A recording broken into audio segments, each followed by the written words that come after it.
आपल्या राज्यावर आहे. राज्याचा विकास दर 7.6 असं म्हटलेलं आहे. शेती क्षेत्राचा विकास 1.9 असं म्हटलेलं आहे, तर उद्योग क्षेत्राचा विकास 7.6 असं म्हटलेलं आहे. आताच्या घडीला महसुली तूट राज्याची 20,050 कोटी रुपये, तर राजकोषीय तूट ही 1,10,355 कोटी रुपये. एवढी तूट असताना ज्या ज्या घोषणा जाहीर झाल्या त्याचा आणि याचा मेळ कशा पद्धतीने लागेल हे सांगता येत नाही. एक संत तुकारामाचा अभंग आहे, तुका म्हणे ताळा नाही त्याची अवकाळा.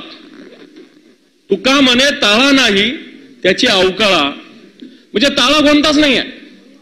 आणि जर ताळा आपण मांडला नाही या संकल्पामध्ये, अर्थसंकल्पामध्ये, तर मला असं वाटतं या संकल्पाचं अवकाळा होऊ शकते. आणि ही अवकाळा व्हावीच अशा पद्धतीनंच हा अर्थसंकल्प मांडला की काय, अशा प्रकारची शंका या सगळ्या अर्थसंकल्पावर आपल्याला पाहायला मिळते. कारण या सरकारला असं वाटतं, मनोमन वाटतं की आपल्याला फक्त 1-2-3 महिने या महाराष्ट्रात राहायचंय आणि म्हणून तेवढ्या काळात जेवढं करता येईल, जेवढं सांगता येईल, जेवढा डांगोरा पिटता येईल, जेवढे ढोल बडवता येईल तेवढे बडवा. नंतर आपल्याला काही या राज्यात राहायचंच नाही, या राज्याचा सरकारमध्ये आपल्याला काही राहायचंच नाही. अशा प्रकारची मानसिकता या बजेटमधूनच सरकारची सभापती महोदय दिसते. एक कोणीतरी कवीनं एक बजेटचं ऑडिट नावाची कविता म्हटलेलं आहे. अर्थसंकल्पाचा अर्थ लावताना शब्दांचे बजेट काही बसत नाही. सत्ताधाऱ्याचा अर्थसंकल्प जनतेला नीट दिसत नाही. घोषणा आणि थापाभोवतीच प्रत्येक अर्थसंकल्प फिरवला जातो. आपल्याला पाहिजे तोच अर्थ अगदी संकल्पपूर्वक पुरवला जातो. काही स्वप्न, काही स्वस्त, काही महाग, बाकी सगळे मध्यम असते. आपला अजेंडा राबवायला सरकारला बजेटचे माध्यम असते. म्हणजे थोडक्यात सरकारने आपलं एक अजेंडा राबवण्यासाठी या बजेटचा पूर्णपणे वापर केलेला दिसतो. आणि मला असं वाटतं हे जर बघितलं तर निश्चित हे सरकार हे बजेट काही पूर्ण करू शकणार नाही. अशा प्रकारची सभापती महोदय या सरकारची स्थिती आहे.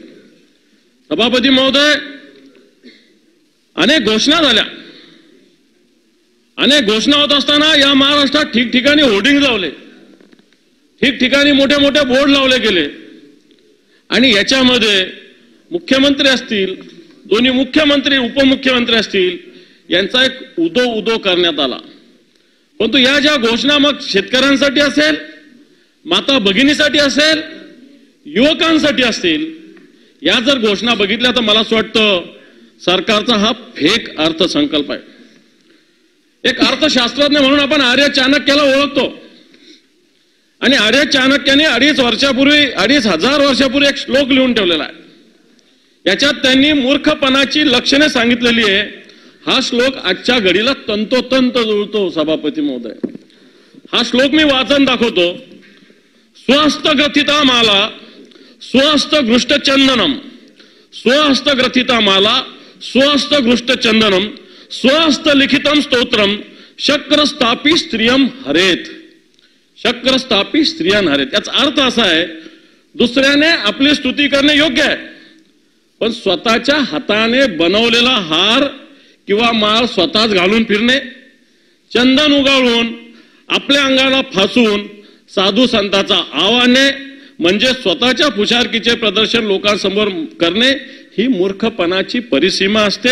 अशाने इंद्राचीही शोभा आणि लक्ष्मी नाहीशी होते असं मी म्हटलेलं नाही.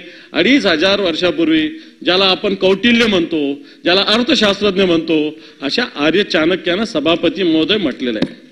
आणि मला असं वाटतं तंतोतंत आजच्या सरकारला ही गोष्ट लागू होते की सरकार नुसतं होर्डिंग लावण्यामध्ये मग्न आहे, जाहिराती करण्यात मग्न आहे.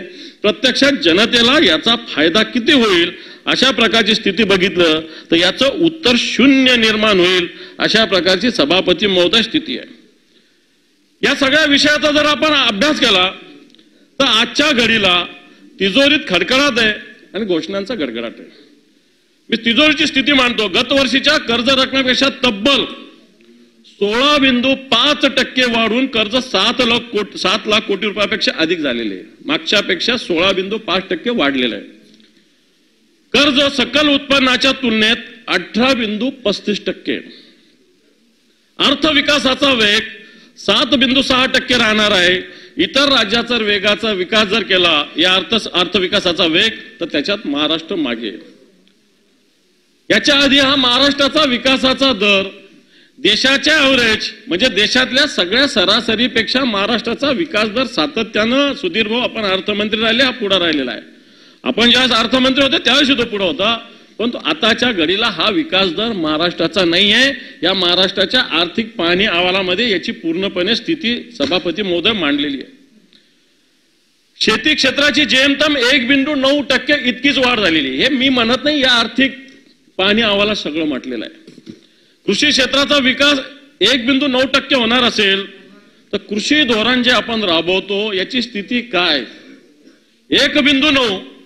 कारण आपली अर्थव्यवस्था शेती क्षेत्रावर कृषी क्षेत्रावर अवलंबून असताना त्याचा जर विकासाचा दर 1.9 असेल तर मला वाटतं कृषी धोरण आपल्या राज्याचे काय याचा गांभीर्यानं विचार सरकारने कुठेही केलेला लक्षात येत नाही.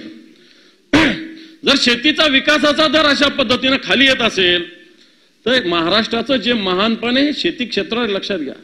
ठीक आहे, मोठे मोठे अदानी अंबानीला धरून हे सरकार काय करत असेल पण हे राज्याचा विकास करू शकत नाही. एखादं सिमेंटचं जंगल करू शकतील पण तो राज्याचा विकास जर करायचा असेल तर कृषी विकास झाला पाहिजे ही स्पष्ट भूमिका आहे. परंतु सरकार या विषयाकडे मला असं वाटतं आत्ताच्या घडीला पूर्णपणे दुर्लक्ष करतंय. वीज निर्मिती शेतकऱ्यांना यांनी वीज 7.5 हॉर्स पॉवरचं वीज मोफत देण्याची घोषणा केली. पण आज विजेचं काय स्थिती आहे? आज महाराष्ट्रात एकूण 38,217 मेगावॉट वीज निर्मिती झाली. देश पातळीवर प्रस्थापित वीज क्षमतेचा महाराष्ट्र 10.4% गेलाय तर गुजरात 12%वर गेलाय सभापती महोदय. आज हा विजेच्या क्षमतेचा दर जर बघितला तर गुजरात 12%वर आहे, महाराष्ट्र 10.4वर आहे. अशा प्रकारची सभापती महोदय स्थिती आहे. आज लोकसंख्येचा आकार इत्यादी मध्ये जर सगळं बघितलं तर गुजरात हा महाराष्ट्रापेक्षा कमी आहे. पण अधिक आपल्यापेक्षा अधिक वीज निर्मिती आज गुजरात करतंय. मला असं वाटतं महाराष्ट्र या बाबतीत कुठे आहे याचा विचार सरकार करायला सिरियसली करायला तयार नाही. जर गुजरात सारखं राज्य जर 12%वर जात असेल आणि वीज निर्मितीमध्ये आपण 10.4वर येत असेल तर मला याचा विचार करण्याची आवश्यकता आहे. आपण असं म्हटलेलं की 2028 पर्यंत $1 लाख कोटी अर्थव्यवस्था गाठण्याचे लक्ष्य महायुतीने सरकारने ठेवलेली आहे. त्याच्यासाठी जर आपण ॲव्हरेज विचार केला तर 14 ते 15% विकास दर जर ठेवला तर आपण $1 लाख कोटी पर्यंत पोहोचू शकू सभापती महोदय. आणि म्हणून या सगळ्या विषयाचा जर आपण विचार करत गेला तर सरकार बाकी घोषणा तर करू शकतो परंतु सगळ्या गोष्टीचं सोंग आणता येतं. पैशाचं सोंग कधी आणल्या जाऊ शकत नाही. आपल्याकडे ग्रामीण भागात म्हण आहे की खिशात नाही आणा मला बाजीराव म्हणा. खिशात आणा असला तर लोक बाजीराव म्हणतील. परंतु या सरकारची सगळी आर्थिक स्थिती बघितली तर या सरकारला बाजीराव म्हणा एवढं तर वाटतं परंतु या सरकारच्या खिशामध्ये कोणत्याही प्रकारचे आणे नाहीये. सभापती महोदय, आज कर्जाच्या विषयाने जर विचार केलं तर या राज्यावरील कर्जाचा डोंगर 7,82,991 कोटीचा आहे. राज्य सरकारकडे येणाऱ्या महसुली जमिनीतील 11.36% रक्कम ही व्याज भरण्यात जाते आपली. आज जे काही उत्पन्न आहे त्याच्यातलं जवळपास 11.5% रक्कम आपली व्याज भरण्यात सभापती महोदय जातं. जर 11.5% रक्कम जर व्याज भरण्यात जात असेल तर मला वाटतं सर्वसामान्य जनतेच्या विकासापासून आपण त्या जनतेला थांबवतोय. कारण 11.5 रुपये 100 रुपयाला जर 11.5 रुपये जर आपले व्याजात जात असेल तर मला वाटतं याचा विचार करण्याची आवश्यकता आहे. आज महसुली तुटीचा जर विचार केला तर 2023-24 मध्ये 19,531 कोटीची महसुली तूट होती जी 24-25 मध्ये 20,050 कोटीची महसुली तूट आत्ताच्या घडीला दाखवलेली. पुढे काय होईल वेगळा. राजकोषीय तुटीची ती स्थिती आहे. 2023-24 मध्ये 1,11,956 ची कूट दर्शवली होती. तथापि 24-25च्या बजेटमध्ये ती 1,10,355 कोटी दाखवलेली आहे. मला असं वाटतं याच्यात सरकारने काय जादू केली, राजकीय तूट कशा पद्धतीने कमी केली. मला वाटतं इथं सुधीर भाऊ बसलेले आहे, ते अर्थमंत्री कशा पद्धतीने दाखवतात मलाही माहिती आहे, तुम्हाला माहिती आहे. जे येणंच नाही, जे उत्पन्नच नाही, ते मोठ्या प्रमाणावर दाखवलं जातं आणि अशा पद्धतीनं ही राजकोषीय तूट अशा पद्धतीनं एकीकडे सरकार महसुली खर्च मोठ्या प्रमाणावर करत आहे, दुसरीकडे सरकार मोठ्या प्रमाणामध्ये वेगवेगळ्या व्यवस्थेमध्ये सूट जाहीर करत असताना ही राजकोषीय तूट नियंत्रित करण्याचा दाखला देते. परंतु प्रत्यक्षात ही राजकोषीय तुटीला कोणत्याही प्रकारे नियंत्रण सरकार करू शकत नाही. अशा प्रकारची सभापती महोदय आत्ताच्या घडीला स्थिती या राज्याची झालेली आहे. सभापती महोदय, या सगळ्या विषयाचा विचार केला, आपण कृषी क्षेत्र केलं, कृषी क्षेत्रावर सरकारने बऱ्याच घोषणा केल्या, लाडली बहीण केली, अन्नपूर्णा योजना केली, युवकांना प्रशिक्षणाचा मुद्दा मांडलेला. कृषी संलग्न क्षेत्राचा जीडीपीचा जर रेट बघितला, या आपल्या याच्यामध्ये लिहिलं, तेलंगणाचा 8.8 आहे मागच्या वर्षीचा, उत्तर प्रदेशचा 7.1 आहे, मध्य प्रदेशचा 5.4 आहे, गुजरातचा 4.8 आहे, महाराष्ट्राचा 4.5. या सगळ्या राज्यामध्ये महाराष्ट्राचा 4.5 आहे. अशा प्रकारची सभापती महोदय आपल्याला स्थिती. आपण जर बघितलं तर तेलंगणा आणि उत्तर प्रदेश पेक्षा एकदम अर्ध्यावर आहे, गुजरात आणि मध्य प्रदेश पेक्षा सुद्धा आपण कमी आहोत. आणि मग हे कृषी उद्योगामध्ये होणारी पिछेहाट, वाटतं सरकारने याचा विचार कधी केला आहे का? सरकार या सगळ्या विषयात, कृषी उद्योग हा महत्वाचा उद्योग असताना याच्याकडे सरकारचं लक्ष आहे, तर मला असं वाटतं सरकारचं कोणत्याही प्रकारचं लक्ष या ठिकाणी सभापती महोदय. उद्योग क्षेत्राचा जर विचार केला तर तशी स्थिती आहे. उत्तर प्रदेश 13.3 वर आहे, तर महाराष्ट्र 5.5 वर आहे, आंध्र प्रदेश 6.2 वर आहे, राजस्थान 6.3 वर आहे. थोडक्यात हे राज्य सुद्धा, उत्तर प्रदेश, हरियाणा सारखे राज्य सुद्धा जे आपल्यापासून फार लांब होते, हे राज्य आज आपल्या पुढे सभापती महोदय निघून गेलेले आहे. आणि म्हणून आपण जर बघायला गेलो तर या राज्याची आर्थिक उद्योगदृष्ट्या सुद्धा पिछेहाट होते. याला अनेक कारण आहे. आपल्या राज्यातले अनेक उद्योग गुजरातमध्ये गेलेले, अनेक उद्योग जर विचार केला तर ते गुजरातमध्ये जात आहे. मागच्या वर्षीचं तर आपण ते बल्क ड्रग वगैरे, मेडिकल हब, टाटा एअरचं वगैरे विषय करत असताना यावर्षी गेल कंपनी ही महाराष्ट्रात येऊ पाहत होते. याच्याविषयी गेल कंपनीनं रत्नागिरी आणि संभाजीनगरला पाहणी केली, परंतु या सरकारला त्या कंपनीला ज्या सवलती पाहिजे होत्या हे सरकार देऊ शकलं नाही. परिणामी ही कंपनी सुद्धा मध्य प्रदेशमध्ये सभापती महोदय जाऊन बसलेली आहे.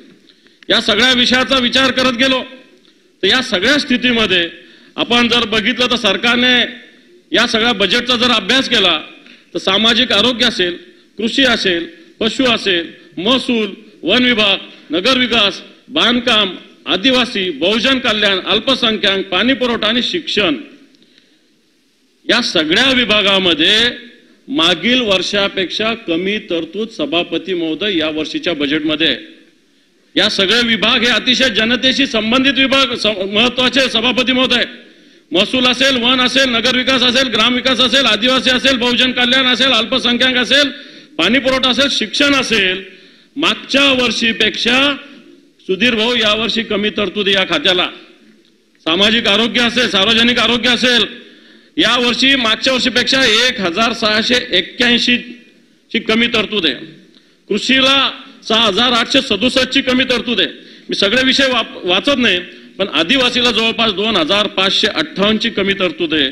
अल्पसंख्याकला 557 ची कमी तरतूद आहे. शिक्षणाला सुद्धा 977 कोटीची कमी तरतूद आहे. थोडक्यात जनतेशी संबंधित असणाऱ्या या सगळ्या विषयाला जवळपास 55,897 कोटीची कमी तरतूद या वर्षी सरकारने केलेली आहे.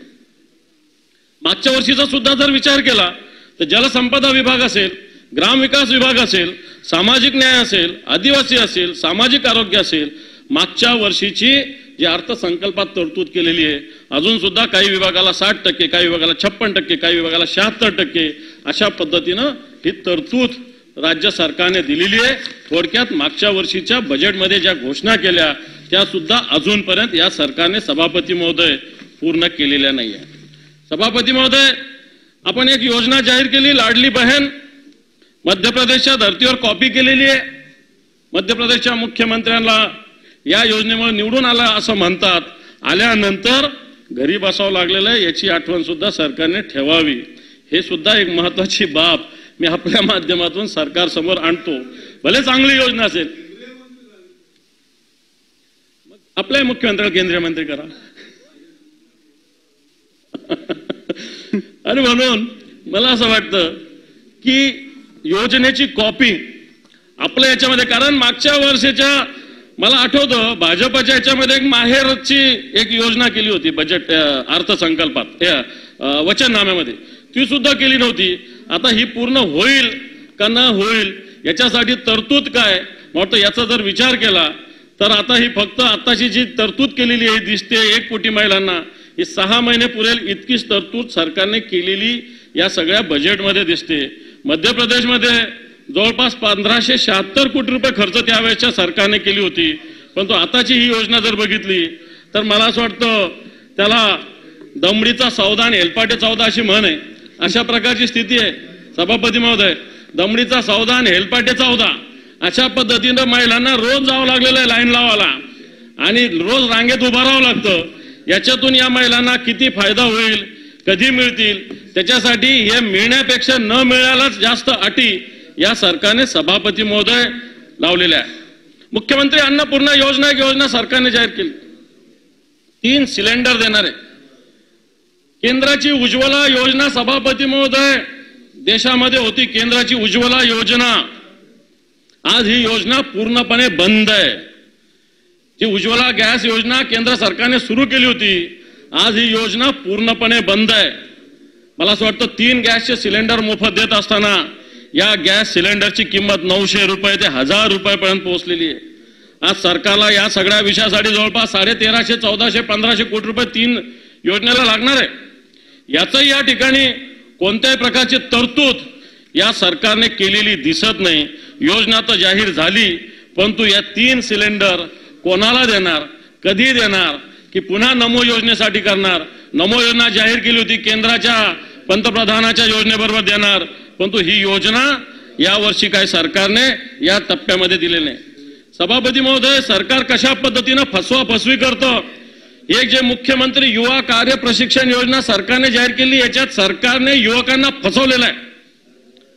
सरकारने या युवकांची फसवणूक या योजनेत केलेली. सभापती महोदय, सुशिक्षित बेरोजगार तरुणांना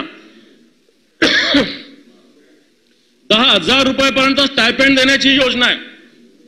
सभापती महोदय, माझ्याकडे राज्य सरकारचे जुने सगळे सर्क्युलर आहेत. 1974, 1975 पासून ही योजना राज्यात चालू आहे. ही काय सरकारने सुरू केलेली नाही. मुख्यमंत्री युवा कार्य प्रशिक्षण योजना काय या सरकारने सुरू केली नाही. माझ्याकडे जुने सगळे सर्क्युलर या महाराष्ट्र सरकारचे माझ्याकडे उपलब्ध आहे. या योजनेचं नाव वेगवेगळं असतील, मुख्यमंत्री जनकल्याण योजना असतील, नियोजन विभागाने केलेल्या रोजगार प्रोत्साहन कार्यक्रम असेल, या नावाने रोजगार प्रोत्साहन कार्यक्रम या नावाने या योजना आधी होत्या. या योजनेमध्ये सरकार काय करणार आहे की जे उद्योगधंदे आहे, जे उद्योग व्यवसाय आहे, हे आम्हाला काय रिक्रुटमेंट आहे त्याची माहिती या विभागाला देत असते आणि आमच्याकडे कशा पद्धतीनं रोजगार उपलब्ध आहे, कोण कोण युवक याच्यामध्ये, अशा प्रकारची एक योजना आहे. पहिली गोष्ट तर रोजगारच आपल्याकडे येत नाही, त्यामुळे या योजनेचा फायदा काय होणार हा माझा प्रश्न आहे. आधीच्या योजनेमध्ये याची जी रक्कम आहे 10,000 रुपयाची, ही जी इंडस्ट्री रोजगार देते त्याच्याकडे सरकार देत होतं आणि मग कंपनी त्या बेरोजगार तरुणांना अशा पद्धतीने देत होतं. हे 6 महिन्यासाठी फक्त, ज्याला आपण अप्रेंटिसशिप म्हणतो किंवा ट्रेनिंग पिरियड म्हणतो, असा 6 महिन्याची ही योजना असते. आधीची योजना 1974 पासूनची, नवीन योजना नाही, ही आतापर्यंत चालूच होती.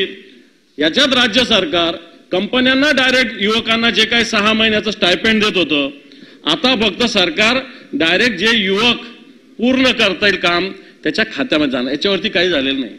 आधी थ्रू कंपनी होतं, आता डायरेक्ट युवकांच्या खात्यामध्ये जाणार आहे. त्यामुळे युवकांना सुद्धा फसवलेलं आहे. ही जी युवा प्रशिक्षण योजना ही फसवणूक झाली. ही योजना आधीपासून चालू आहे. प्रोत्साहन रोजगार प्रोत्साहन योजना आधीपासून या महाराष्ट्रात चालू आहे. 1974 पासून चालू आहे. आणि म्हणून आताच्या घडीला उद्योग धंदेच नसतील तर या योजनेचं काय होणार सभापती महोदय, हा प्रश्न निश्चित आपल्या समोर आहे. सभापती महोदय, आणखी फसवणूक करणारी योजना जर केली असेल की मुख्यमंत्री बळीराजा वीज सवलत योजना, राज्यातील 44,06,000 शेतकऱ्यांच्या 7.5 अश्वक शक्ती क्षमतेपर्यंतच्या शेतपंपांना पूर्णतः मोफत वीज पुरवली जाणार आहे. याला 14,000 कोटी रुपये अनुदान सरकार देणार आहे. सभापती महोदय, माझा हा प्रश्न आहे सरकारला की आधीच्या थकबाकीचं सरकार काय करणार आहे. आधीची जी थकबाकी होती, वीज बिल होतं शेतकऱ्यांचं, याचं सरकार काय निर्णय घेणार आहे. 7.5 हॉर्स पॉवरच्या याला वीज तुम्ही मोफत देणार आहे, परंतु आधीची या सगळ्या योजनेची थकबाकी याचं सरकार काय करणार आहे, हा माझा प्रश्न आहे.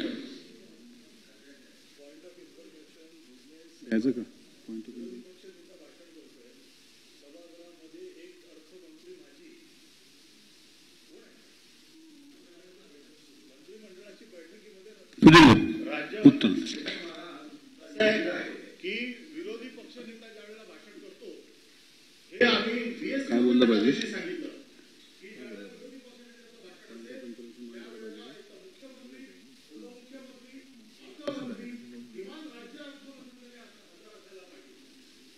एक सन्माननीय मंत्री उपस्थित आहेत. सभापती महोदय नाही, पण ज्येष्ठ मंत्री म्हणून ते नोंद घेत आहेत. परब साहेब ते बोलतायत, आपण उत्तर ऐकून घ्यावं, माझी विनंती आपल्याला. मुद्दा योग्य आहे. सभापती महोदय, मुद्दा योग्य आहे. नाही अडचण. परब साहेब, मुनगंटीवार साहेब बोलतात, आपण 2 मिनिटं ऐकून घ्यावं. नाही पण तरी ते जोरात करताय, त्यांना सवय झाली आहे असं नाही. अरे माहिती. सभापती महोदय, आता मंत्रिमंडळाची बैठक चालू आहे. ज्या मुद्द्यांच्या आधारावर आपण जनतेला न्याय द्यायचा आहे, या सर्व मंत्रिमंडळाच्या बैठकीत अनेक प्रमुख मुद्दे, महत्वाचे मुद्दे हे आज मंजूर होते आहे. 4 वाजता पुन्हा आपला कार्यक्रम आहे. काल अचानकपणे विधानसभा आणि विधान परिषदेच्या कामकाजाच्या कारण ठीक आहे, थांबवायचं थांबवतो. ठीक नाही सभापती महोदय, त्यांची सूचना योग्य आहे. आपण आत्ता कामकाज थांबवावं आणि मग सोमवारी. नाही, पण ठरलेलं असं आहे की 4 वाजता आपला एक सत्कार समारंभ आहे. नाही, पण आता होत असेल तर त्यांची इच्छा आहे. बोला, दरेकर साहेब बोला. भाऊ एकच सभापती महोदय, परब साहेब सभापती महोदय, परब साहेब, सभापती महोदय, बोला बोला बोला बोला. दरेकर साहेब बोला. परब साहेब शांत बसा. दरेकर साहेब बोलतायत. दरेकर साहेब बोलतायत. उत्तम पद्धतीनं विरोधी पक्षनेत्यांचं भाषण सुरू असताना, चांगली लिंक लागली असताना आपण मध्येच त्या ठिकाणी आलेला. 1 मिनिट. परब साहेब, आपल्याला विरोधी पक्षनेत्यांचं भाषण पूर्ण होऊ नये असं वाटतंय का, की आपल्याला विरोधी पक्षनेत्यावर बसायचं आहे त्या खुर्चीवर? दटके साहेब बसा. सभापती महोदय, सुधीर भाऊ स्वतः या ठिकाणी आहेत आणि सुधीर भाऊ अर्थसंकल्पावर जर दुसरे एखादे मंत्री असते. परब साहेब, सुधीर भाऊ एक जबाबदार मंत्री आहेत, अर्थमंत्री म्हणून ते राहिलेले आहेत, त्याच्यामुळे ते इक्विव्हॅलंट त्या ठिकाणी आहेत असं आपण मानायला हरकत नाही. आणि त्याच्यामुळे परब साहेब, तुम्ही विरोधी पक्षनेत्यांचं का असं करताय मला सांगा. नाही ना, आम्ही अरे विरोधी पक्षनेते बोलतात, त्यांचं भाषण महाराष्ट्र ऐकतोय आणि तुम्ही बंद पाडताय. विरोधी पक्षनेत्यांचं भाषण बंद पाडतात. आम्हाला काय प्रॉब्लेम? सन्माननीय परब साहेब, आम्हाला काही सन्माननीय परब साहेब, आम्हाला काही ऐका. विरोधी मंत्री महोदय इथे आहेत, ते नोंद घेत आहेत. मंत्रिमंडळाची बैठक सुरू आहे असं त्यांनी सांगितलेलं आहे आणि आता विरोधी पक्षाने ते बोलत आहेत. तिथे पूर्ण होऊ द्या ना.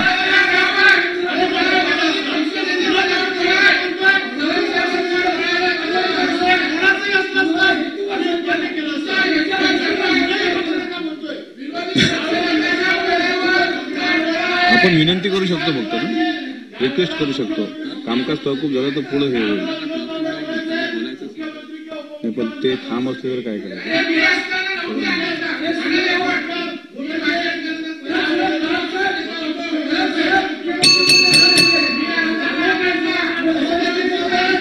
तरी सन्माननीय विरोधी पक्षनेते, आपण मला असं वाटतं की सुरू ठेवावं. नोंद घेतात ना मंत्री महोदय परब साहेब.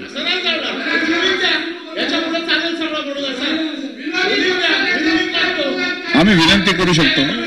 दुसरं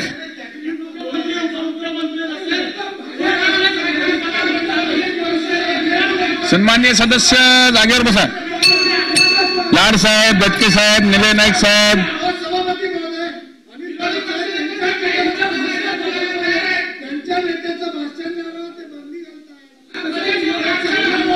आपल्या सभागृहाचा वेळ वाया जातोय. माझी विनंती आहे,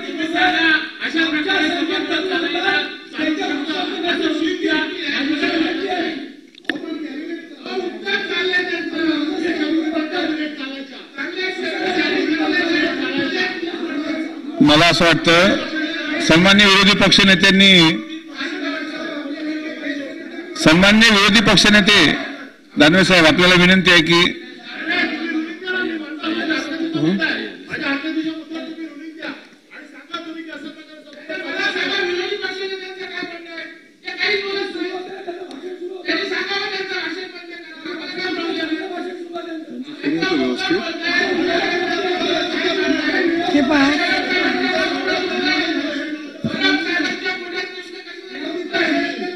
खाली बसा पडतो का?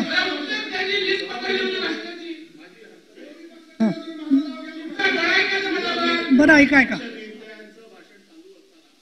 या सभागृहाची प्रथा, परंपरा, इतिहास असा आहे.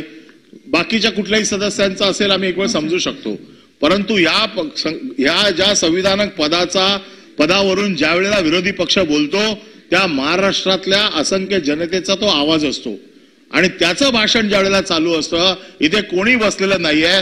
आणि किती अन्याय करणार सुधीर भाऊंवरती, किती अन्याय करणार. म्हणजे ज्यांनी इतके वर्ष या राज्याची वित्त संस्था सांभाळली त्यांना तुम्ही नुसतं ऐकायला बसवलंय. याला काय अर्थ आहे? माझी हरकत आहे, आपण रुलिंग द्यावं. माझी हरकत आहे की या अशा पद्धतीने सभागृह चालू शकतं का?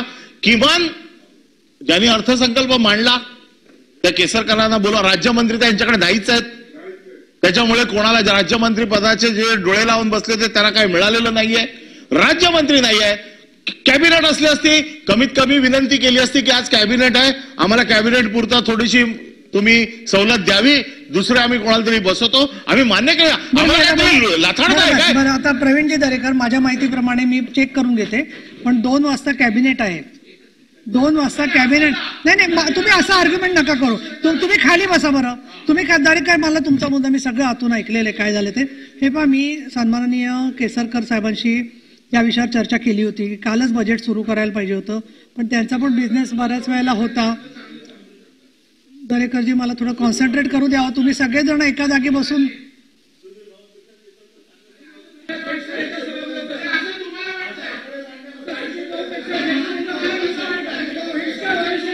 तुम्ही दोघे गप्प बसा आधी, शांत बसा. नाही सारखं खाली बसून ओरडायचं नाही दोघांनी एकमेकावरती. शांत राहा.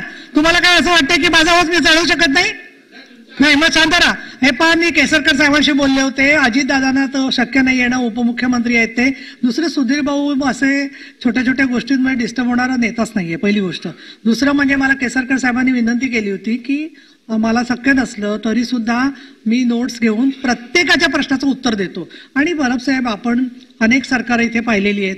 अशा वेळेला प्रत्येक वेळेला अर्थमंत्री अगदी बसतात ऐकायला, असं शक्य होत नाही.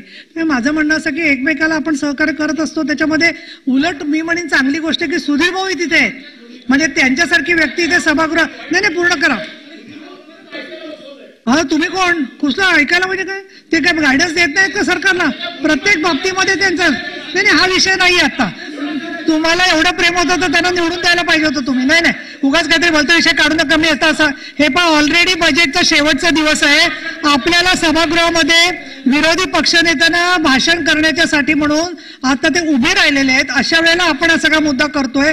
आता काय माहितीये का, बाहेर असा संदेश तुम्हाला जाऊ द्यायचा का परब साहेब की आपल्याला बजेटमध्ये चर्चा करण्यात इंटरेस्ट नाहीये, तर मग तुम्ही तुमचा नियम करू शकता. नियम कसला आला, तुम्ही अनेक वेळेला संसदीय कार्यमंत्री म्हणून नियम बऱ्याच वेळेला आपण सगळे वापरलेले आहेत आणि ते नोट्स घेतील केसरकर साहेब. मी माझं रुलिंग दिलेलं आहे, त्याच्यामध्ये माझं म्हणणं की तुम्हीच व्यत्यय आणता विरोधी पक्ष नेत्यांच्या भाषणात, असा बाहेर संदेश जाईल. नाही तर तुम्ही तर शांत राहा.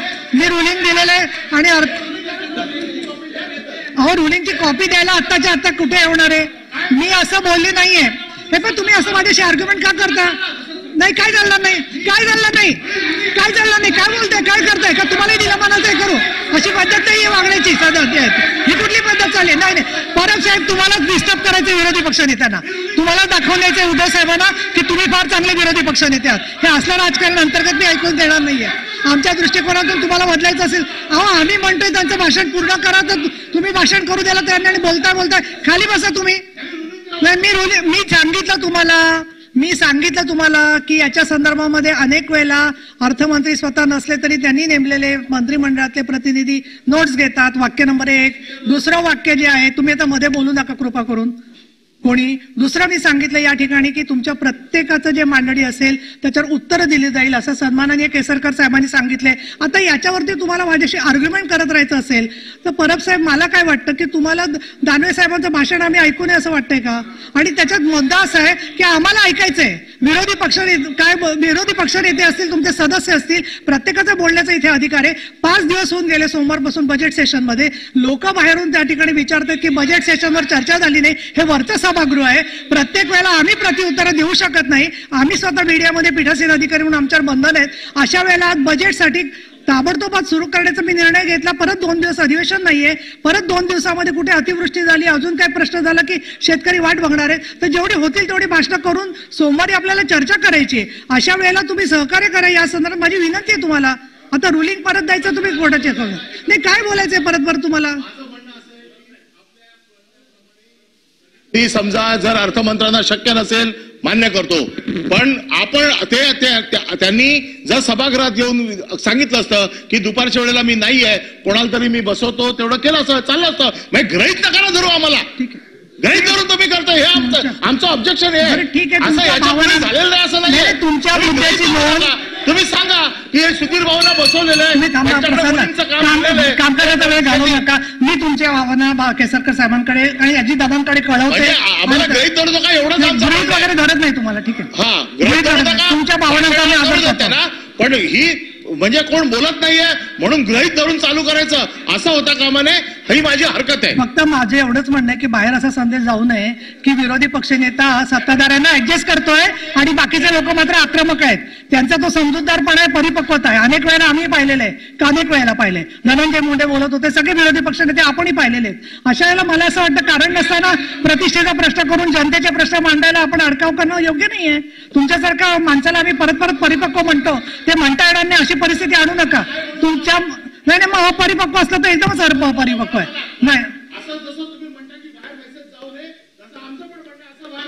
नाही जाणार.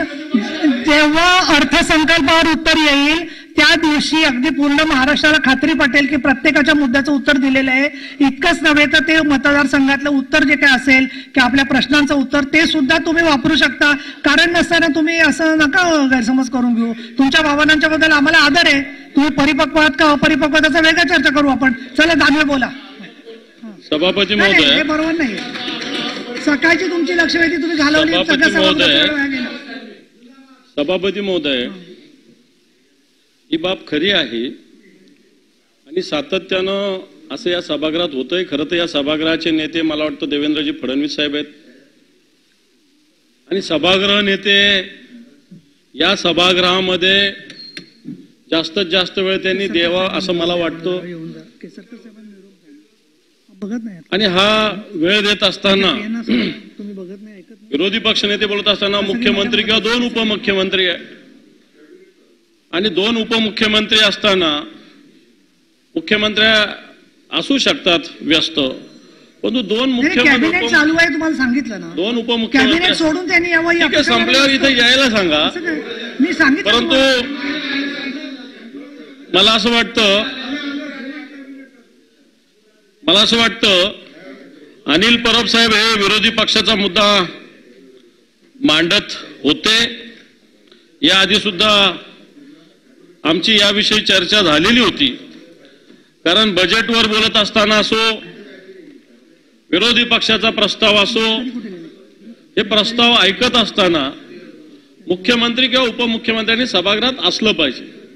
विरोधी पक्षाचा प्रस्ताव असताना आणि विरोधी पक्षनेते असताना हा संकेत आहे.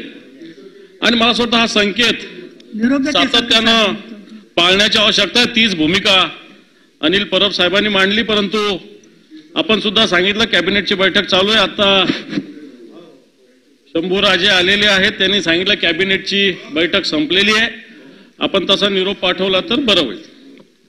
मी या बजेटमध्ये पुढे जातो. मी युवकांचा विषय ठीक आहे, तुम्ही ऐकलं म्हणजे मुख्यमंत्री ऐकतील असं वाटतं मला. मी शेतकऱ्यांचा विषय मांडला, युवकांचा विषय मांडला आणि सरकारने जी मुख्यमंत्री बळीराजा वीज सवलत योजना ही योजना मांडली त्याच्याविषयी जर भूमिका सांगायची, 7.5 अश्वशक्तीचे जे शेती पंप आहेत यांना 14,761 कोटी रुपये अनुदान देण्यात येणार आहे. सभापती महोदय, जे आपलं क्रॉप पॅटर्न आहे याच्यावर विभागवार वीज दर ठेवण्याकरता समिती गठीत करण्यात आलेली होती. तिचं काय झालं हा माझा सरकारला प्रश्न आहे. आणि जी थकबाकी मागच्या काळातली याच्याविषयी महावितरणला कशा पद्धतीने आपण अनुदान देणार आहोत, सरकार कशा पद्धतीने अनुदान देणार आहे, वाटतं सरकारने बजेटमध्ये या सगळ्या विषयाचं कुठेही उल्लेख केला नाही. मी साधा मुद्दा मांडतो. माझ्याकडं काल रात्रीची विजेच्या पुरवठ्याविषयीची आकडेवारी माझ्याकडे सभापती महोदय, की डे टू डे वीज पुरवठा किती असतो, विजेची मागणी किती असते आणि पुरवठा किती असतो, हे जर बघितलं तर आजच्या घडीला या महाराष्ट्रामध्ये या कृषी पंपाला 21,685 मेगावॅट वीज पुरवठ्याची आवश्यकता आहे. 21,685 मेगावॉट. सभापती महोदय, आपण किती वीज देतो? 13,963. विजेची मागणी 21,685 मेगावॅट असताना सरकारचा हा कालचा आकडा आहे माझ्याकडे, सरकार विजेचा पुरवठा करू शकतं 13,963 मेगावॅट.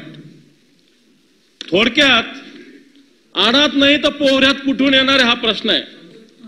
म्हणजे सरकार एकीकडे वीज पंपांना मोफत वीज देणार म्हणता आणि सरकारकडे कोणत्याही प्रकारे विजेची उपलब्धता सभापती महोदय नाहीये. दारीकरांचा माईक सारखं चालू राहिलाय, त्याला सवय झाली, जरा बंद करायचं. याच्या आधी सुद्धा राज्याचे उपमुख्यमंत्री माननीय देवेंद्रजी फडणवीस यांनी 12 तास शेतकऱ्यांना 3.5 वीज उपलब्ध करून देण्याचं सांगितलेलं होतं. परंतु अजून अशा पद्धतीनं कोणत्याही प्रकारे वीज उपलब्ध होत नाही. सभापती महोदय, कित्येक ठिकाणी ग्रामीण भागामध्ये जेव्हा वीज जाते 8-8 दिवस 15-15 दिवस या विभागाचा कोणताही इंजिनियर तिथं पोहोचू शकत नाही. अशा प्रकारची स्थिती. सभापती महोदय, आज एखादा डीपी एखादा रोहित्र जर ग्रामीण भागातलं खराब झालं, नियम वेगळा आहे. खरं तर या वीज वितरण कंपनीनं हे रोहित्र नेलं पाहिजे, 8 दिवसात करून आणलं पाहिजे. परंतु गावातले लोक वर्गणी करतात, हे रोहित्र एखाद्या ट्रक मध्ये टाकतात, एखाद्या कॅन्टर मध्ये टाकतात, मग इंजिनियरकडे घेऊन जातात आणि त्याच्याकडे 10-10 दिवस चक्रा मारल्यानंतर एखाद्या वेळेस हे रोहित्र मिळालं तर मिळतं. अशा प्रकारची सभापती महोदय आजची ही या शेतकऱ्यांच्या वीज पंपाची स्थिती आहे. सभापती महोदय, या सगळ्या विभागात जर बघितलं तर आज ही बळीराजा वीज सवलत योजना शेतकऱ्यांना कशा पद्धतीने सरकार देणार, कारण सरकारकडे वीज किती आहे, शेतकऱ्यांना किती वीज लागते याचा खुलासा या बजेटमधून कोणत्याही पद्धतीनं सभापती महोदय होत नाही. आणि मग सरकार कशा पद्धतीने या सगळ्या योजना अंमलबजावणी करणार? आज कृषी पंपाची संख्या बघितली या महाराष्ट्रात 47,41,757 आहे. 3 HP चे 14,13,000 आहे. 5 HP चे 25,05,000 आहे. 7.5 HP चे 4,84,000 आहे. आणि या सगळ्याच्यात जर आपण 7.5 HP वर देणार असाल तर मला असं वाटतं कशा पद्धतीने देणार? आज महावितरणची थकबाकी कोटीमध्ये बघितली तर 1,53,47,980 कोटी रुपयाची लॅबिलिटी आजच्या घडीला आहे. कृषी पंपाची थकबाकी 47,764 कोटी रुपये. आणि असं असताना सरकार कशा पद्धतीनं सरकार या बळीराजाला संजीवनी वीज सवलत देणार? वाटतं सरकारने अशा पद्धतीनं याचा कोणताही खुलासा सभापती महोदय या ठिकाणी केला नाही. सभापती महोदय, हे सरकार कशा पद्धतीनं काम करतं? आज परवाच्या दिवशी मी बघितलं विधानसभेमध्ये माननीय मुख्यमंत्र्यांनी गणवेश दाखवलाय. शालेय शिक्षण विभागामार्फत सुमारे 45 लाख विद्यार्थ्यांना गणवेश अद्यापर्यंत सभापती महोदय वाटप करण्यात आलेलं नाहीये. आता या सगळ्या विषयाची स्थिती बघितली तर सगळ्यात आधी शालेय गणवेश वाटप अशा पद्धतीनं व्हायचा की शाळा ज्या दिवशी सुरू व्हायची त्या दिवशी शाळेतील मुलांना गणवेश मिळायचे. परंतु आजपर्यंत अजून सुद्धा संपूर्णपणे शाळेतील विद्यार्थ्यांना गणवेश मिळालेला नाही. सभापती महोदय, मी या सगळ्या विभागातल्या अधिकाऱ्यांशी चर्चा केली. आज या विभागाने एक गुत्तेदार नेमला, त्याला कपडा देणार, तो कपडा कापून हा मविमाला देणार आणि नंतर मविम हे ड्रेस शिवून देणार, अशा प्रकारची स्थिती आहे. सभापती महोदय, त्या दिवशी मुख्यमंत्र्यांनी गणवेश दाखवला. खरा गणवेश असा आहे सभापती महोदय, हे अशा पद्धतीनं कपडा फाडून अशा पद्धतीनं दिला जाणार आहे. अशा पद्धतीने दिला जाणार. मुख्यमंत्र्यांनी दाखवलेला ड्रेस वेगळा होता. हे अशा पद्धतीनं गणवेश, मला असं वाटतं माझ्याकडे पूर्ण माहिती आहे, अशा पद्धतीनं गणवेश दिला जाणार आहे. अशा पद्धतीनं गणवेश दिला जाणार आहे. अशा पद्धतीनं गणवेश दिला जाणार आहे. हा गणवेश आहे, मुख्यमंत्र्यांनी दाखवलेला गणवेश अशा पद्धतीनं मोहिमेला दिला जाणार आहे. मला असं वाटतं काय बोलायचं उत्तरामध्ये बोला. तुम्हाला काय उत्तर द्यायचं उत्तरामध्ये द्या. तुम्हाला मंत्री महोदय उत्तराच्या बोलायला देतो, त्यांना विरोधी पक्ष नेत्यांना जरा बोलून द्या. महिला आर्थिक विकास महामंडळाला अशा पद्धतीनं दिला जाणार आहे. सभापती महोदय, अशा पद्धतीनं दिला जाणार आहे. माझ्याकडे पूर्ण माहिती आहे, मी वाचून दाखवतो. 45 लाख विद्यार्थ्यांना द्यायचंय. 1 जून रोजी खऱ्या अर्थाने द्यायला पाहिजे होतं. हे सगळ्या रचनेमध्ये जर बघितलं तर आजच्या घडीला या सरकारने मविमला अजून कपडा सुद्धा या गुत्तेदारांना दिलेला नाही. सभापती महोदय, या गुत्तेदार ज्याला गुत्ता दिलेला या विभागाने अजून सुद्धा मविमाकडे पूर्णपणे कपडा दिलेला नाही. मविम हे चांगलं काम करणारी संस्था आहे. मविविषयी मी बोलणार नाही. महिला आर्थिक विकास महामंडळ ही अतिशय चांगलं काम करणारी संस्था आहे. या गुत्तेदाराने महिला आर्थिक विकास महामंडळ अशा पद्धतीनं कपडा फाडून दिलेला आहे. सभापती महोदय, अजून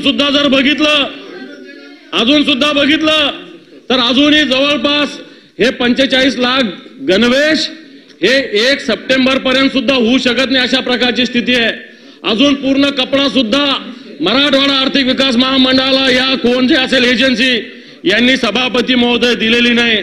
जर शालेय विद्यार्थ्यांच्या गणवेशाविषयी अशा प्रकारची अनास्था हे सरकार करतं, अशा प्रकारचं मग जर आधीची स्थिती काय वेगळी होती.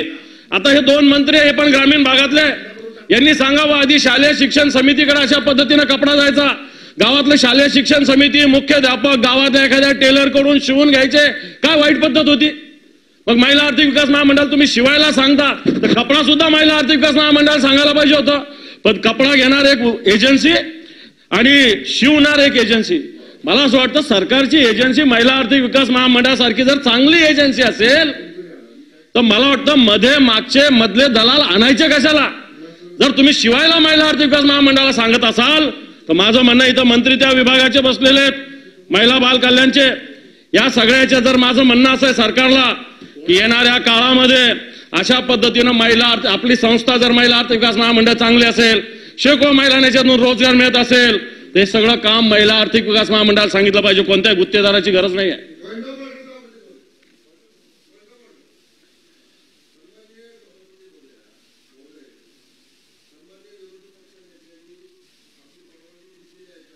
ते कापड सभागृहामध्ये आणून दाखवायला, कुठलीही वस्तू ही बाहेरून आत आणून अशा पद्धतीनं त्याचं प्रदर्शन करायला दाखवायला चेअरची सन्मान्य सभापतींची परवानगी लागते. आपण इथं बसण्यापूर्वी माननीय सभापती महोदया इथं होत्या, त्यामुळे या पद्धतीनं जर त्यांनी परवानगी घेतली असेल तर आपण त्याचा खुलासा करावा की बाबा त्यांनी परवानगी घेतलेली आहे. मला असं वाटतं सरकारने उत्तरामध्ये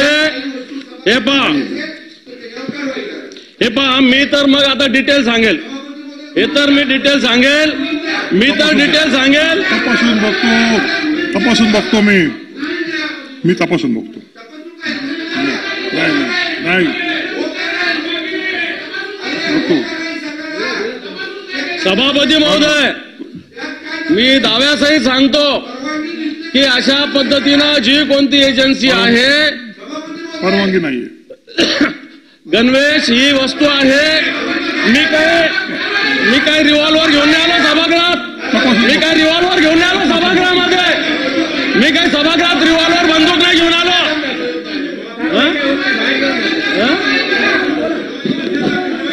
नाही मी काही सभागृहात बंदूक नाही घेऊन आलो.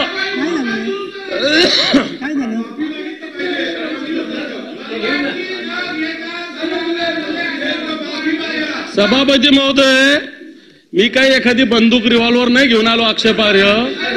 मी साधा जो मुलांना कपडा देणार आहे तो दाखवायला आणलेला आहे. एवढ्या मिरच्या लागायचं काही कारण नाही आहे यांना. एवढ्या मिरच्या लागायचं काही कारण नाही आहे. एवढ्या मिरच्या लागायचं काही कारण नाही यांना. काय झालं?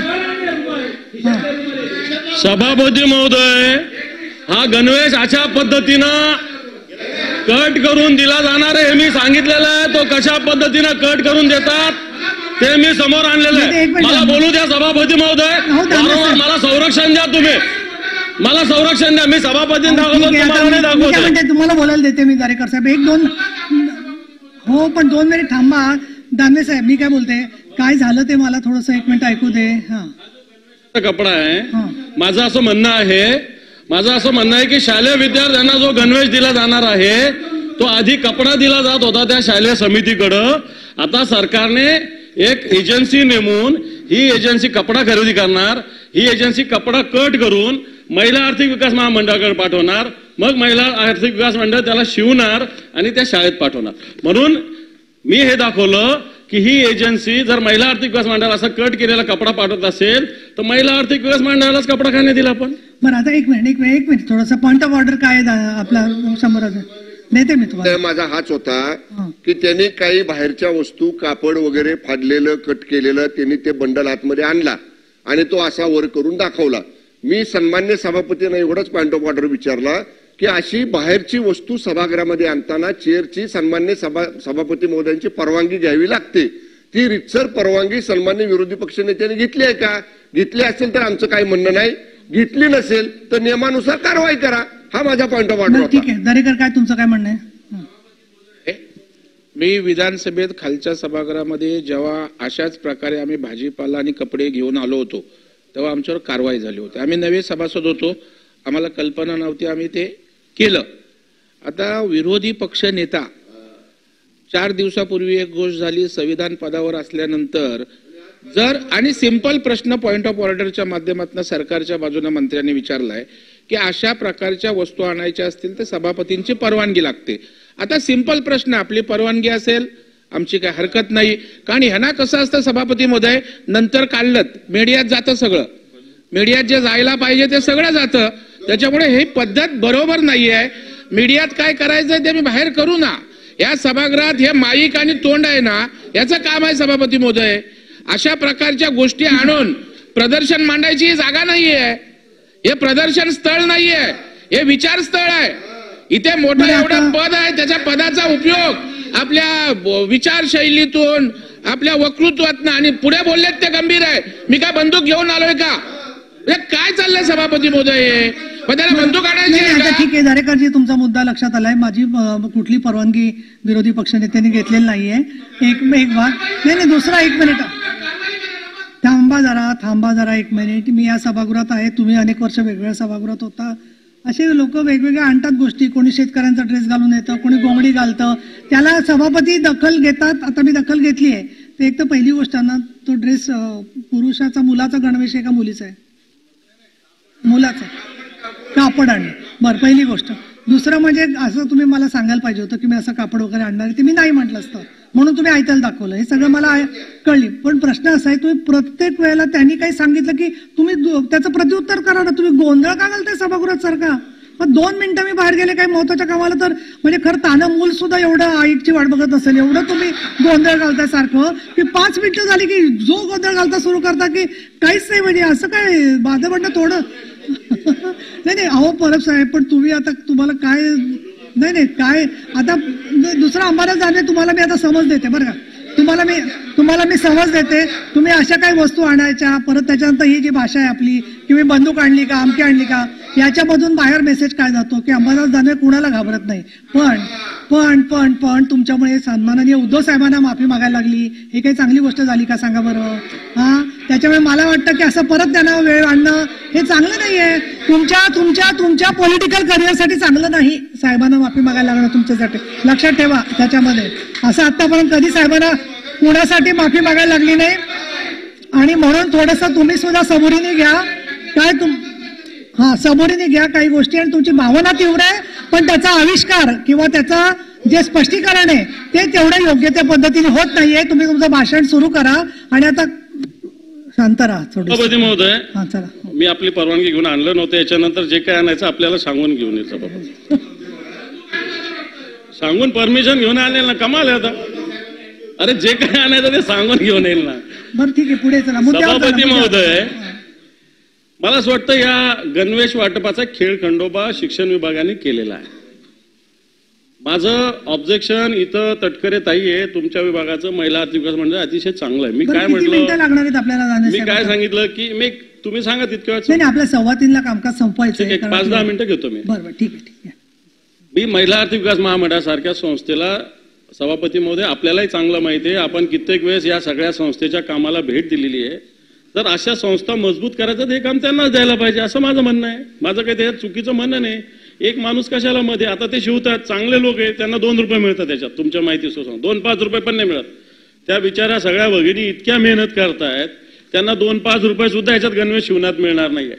माझं म्हणणं आहे सरकारने जर खरं ठरवायचं असतं, पण याच्यामध्ये या विभागामध्ये काही अधिकारी, सभापती महोदय, हे मुद्दाम यांच्या कारणाने, मी शिक्षण मंत्र्याला दोष देत नाही, शिक्षण मंत्र्यांनी याच्यात भूमिका चांगल्या पद्धतीनं सातत्यानं घेतली. पण इथं एक या विभागाचे सचिव कोण, डांगे आणि सावंत, हे सातत्यानं अशा पद्धतीनं वेगवेगळ्या योजना आणायला जातात आणि विद्यार्थ्यांचं खऱ्या अर्थानं नुकसान करतात, सभापती महोदय.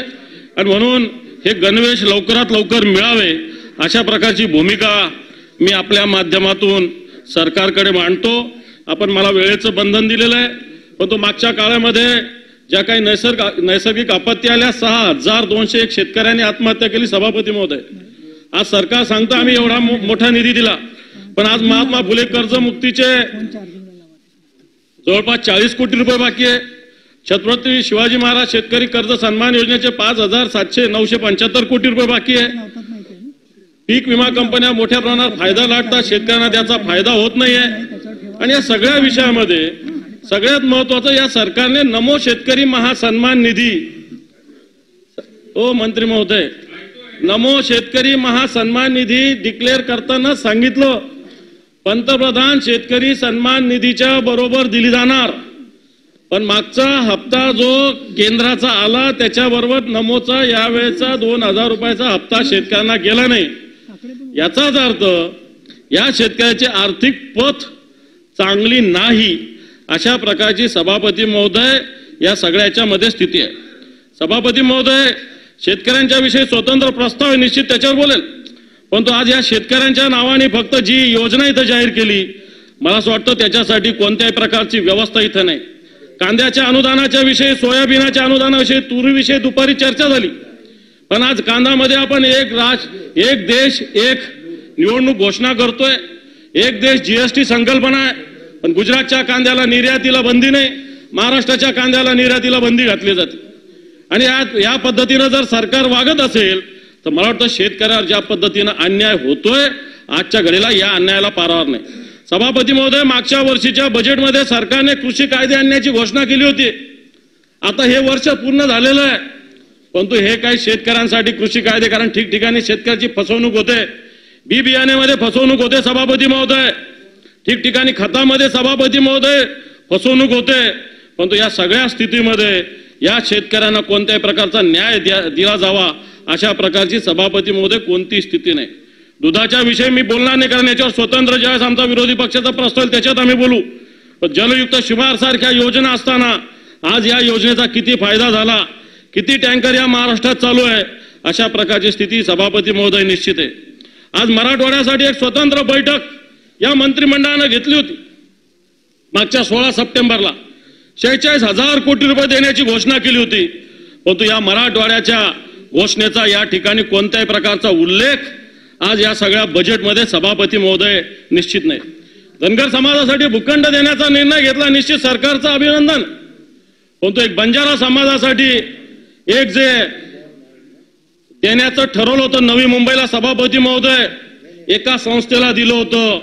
राज्याच्या एका मंत्र्यांनी हे स्वतःच्या नावावर करून घेतलं, स्वतःच्या ट्रस्टच्या नावावर करून घेतलं. जी बंजारा भवनासाठी जागा सरकारने दिली होती, एक बंजारा समाजाच्याच मंत्र्यानं स्वतःच्या ट्रस्टच्या नावावर हे करून घेतलं आणि स्वतः त्याच्यामध्ये लक्ष देतात.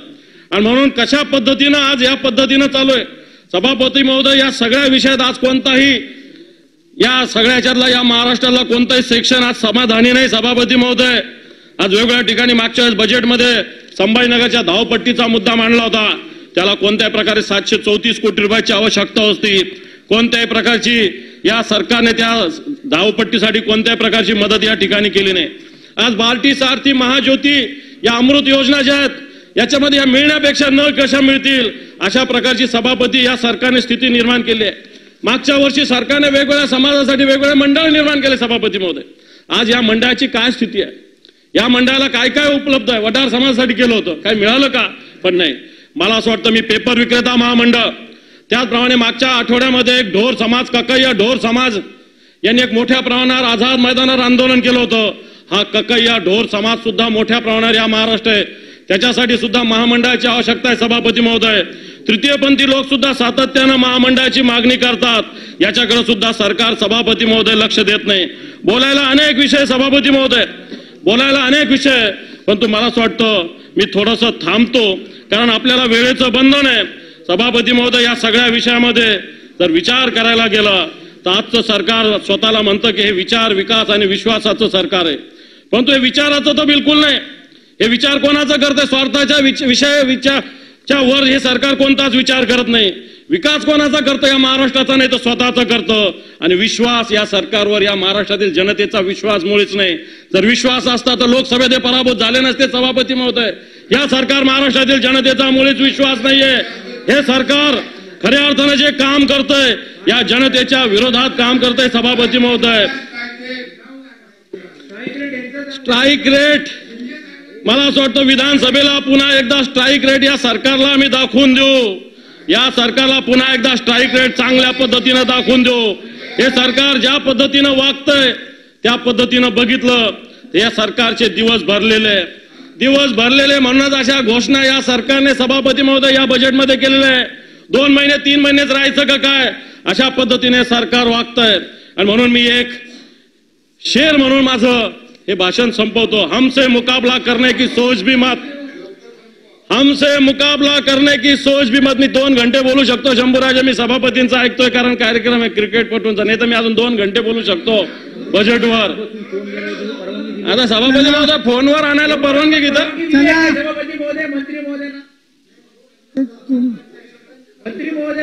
नाही, कोणालाच परवानगी नाहीये, पण आता नका त्यांच्या समोर तरी दाखवू नका. सभापती महोदय मला जर ते आणायला बंदी आहे, सभापती महोदय मला जर ते आणायला बंदी, त्यांना फोन आणायला पण बंदी आहे ना. ते फोन आणू शकता पण बघायचं नाही त्याच्याकडे. तुम्ही शेअर वाचा नको. त्या समोर त्याच्यासाठी लॅपटॉप त्यासाठी दिलेला आहे आपल्याला. शेअर वाचा. हमसे मुकाबला करने की सोच भी मत, जोश में रहकर होश उड़ाना हमारा काम है. किसान भी परेशान है. इकडे दाखवतो, तुमच्याकडे नाही दाखवत. किसान भी परेशान है, जवान भी हैरान है. महायुति कैसा तेरा ये शासन है. मराठा भी परेशान है, ओबीसी भी हैरान है. महायुति कैसा तेरा शासन है. समाजात भांडणं लावणारं हे सरकार, या महाराष्ट्राला अधोगतीला नेणारं हे सरकार, तुटीचा अर्थसंकल्प सादर करणारं हे सरकार, मला असं वाटतं येणाऱ्या काळात हे सरकार महाराष्ट्राला आर्थिकदृष्ट्या अधोगतीला नेत आहे. आणि म्हणून हा अर्थसंकल्प जनतेच्या विरोधातला आहे, घोषणाबाज अर्थसंकल्प आहे, या महाराष्ट्राला अधोगतीला नेणार आहे, अशी भूमिका मी व्यक्त करतो आणि थांबतो. सभापती महोदय धन्यवाद. जय हिंद, जय महाराष्ट्र. अर्थसंकल्पावर बोलण्यासाठी माझ्याकडे